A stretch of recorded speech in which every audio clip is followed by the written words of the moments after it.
যদি কোনো ব্যক্তির শরীরে এই চারটি চিহ্ন ফুটে ওঠে তবে সেই ব্যক্তি সরাসরি জান্নাতি। মূলত জান্নাতি ব্যক্তিদের শরীরে দুনিয়াবী জীবনেই এই চারটি চিহ্ন ফুটে ওঠে। তাই যদি এই চারটি চিহ্ন আপনার বা আপনার কোনো পরিচিত জনের শরীরে আপনি দেখতে পান তাহলে বুঝে নিবেন মৃত্যুর পরবর্তী জীবনে তার জন্য আছে অঢেল সুখ ও শান্তি, তার জন্য অপেক্ষারত আছে চিরস্থায়ী জান্নাত। কারো শরীরে এই চারটি চিহ্ন ফুটে উঠলে জাহান্নামের আগুন কখনোই তার শরীরকে স্পর্শ করতে পারবে না। তাই এই চারটি চিহ্ন সম্পর্কে জানতে হলে দেখতে হবে আমাদের পুরো ভিডিওটি। তাই ভিডিওটি না টেনে শেষ পর্যন্ত দেখতে থাকুন।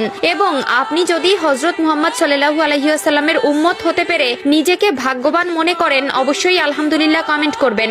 আজকে আমার প্রিয় নবীর ভালোবাসার মানুষগুলোকে দেখতে চাই। প্রিয় দর্শক, অবশ্যই ভিডিওটি শেয়ার করতে ভুলবেন না। আপনার একটি শেয়ারে হয়তো অনেক মানুষ পাপ কাজ থেকে নিজেকে হেফাজত করতে পারবে। প্রিয় নবী বলেছেন, যে ব্যক্তি আমার হাদিস শুনে অন্যকে শেয়ার করলো তার জন্য কিয়ামতের দিন আমার সুপারিশ ওয়াজিব হয়ে যাবে। তো চলুন বেশি কথা না বলে শুরু করি আজকের ভিডিও। পৃথিবীতে কিছু সংঘটিত হওয়ার আগে যেমন আমরা কোনো লক্ষণ দেখতে পাই, তেমনি ভাবে কোনো ভালো কিছু হওয়ার আগে ভালো লক্ষণ দেখা যায়। তাই জান্নাতি ব্যক্তিদের মৃত্যুর আগে শরীরে চারটি চিহ্ন বা লক্ষণ ফুটে উঠবে, যা দেখলে বুঝতে হবে ব্যক্তিটি জান্নাতি। জান্নাতি ব্যক্তির প্রথম যে চিহ্নটি প্রকাশ পায় তা হলো ব্যক্তি মৃত্যুর আগে আল্লাহ তাআলার নাম নিয়ে মৃত্যুবরণ করে এবং মৃত্যুর সময় কালিমায়ে শাহাদাত পাঠ করে। মৃত্যুর আগে কালেমা পাঠ করা এটি জান্নাতে যাওয়ার সব থেকে বড় নিদর্শন।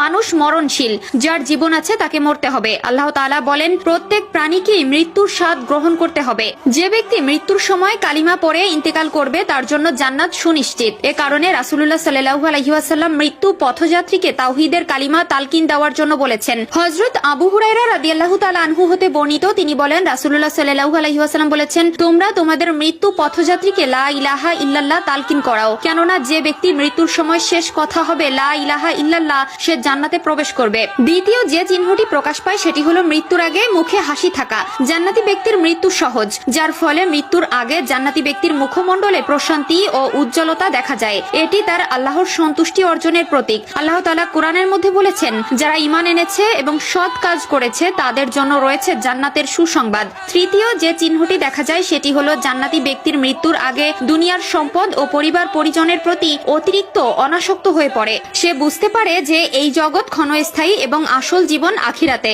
এছাড়াও মৃত্যুর আগে যদি কেউ তার সকল ঋণ শোধ করতে পারে, অর্থাৎ কোনো ঋণের বোঝা ছাড়াই মৃত্যুবরণ করে, তাহলে বুঝে নিবেন সেই ব্যক্তিটি জান্নাতি। কেননা ঋণের বোঝা নিয়ে কেউ কখনো জান্নাতে যেতে পারে না। মৃত্যুর আগে এই লক্ষণ জান্নাতি ব্যক্তির বৈশিষ্ট্য এবং ঈমানদার জীবনের প্রতীক। চতুর্থ চিহ্নটি হলো জান্নাতি ব্যক্তি মৃত্যুর আগে সৎ কাজ ও আল্লাহর ইবাদতে আরো বেশি মনোযোগী হয়ে ওঠে। সে দুনিয়ার মায়া ত্যাগ করে আখিরাতের জন্য প্রস্তুতি নিতে থাকে। তার অন্তরে পাপের প্রতি ঘৃণা তৈরি হয় এবং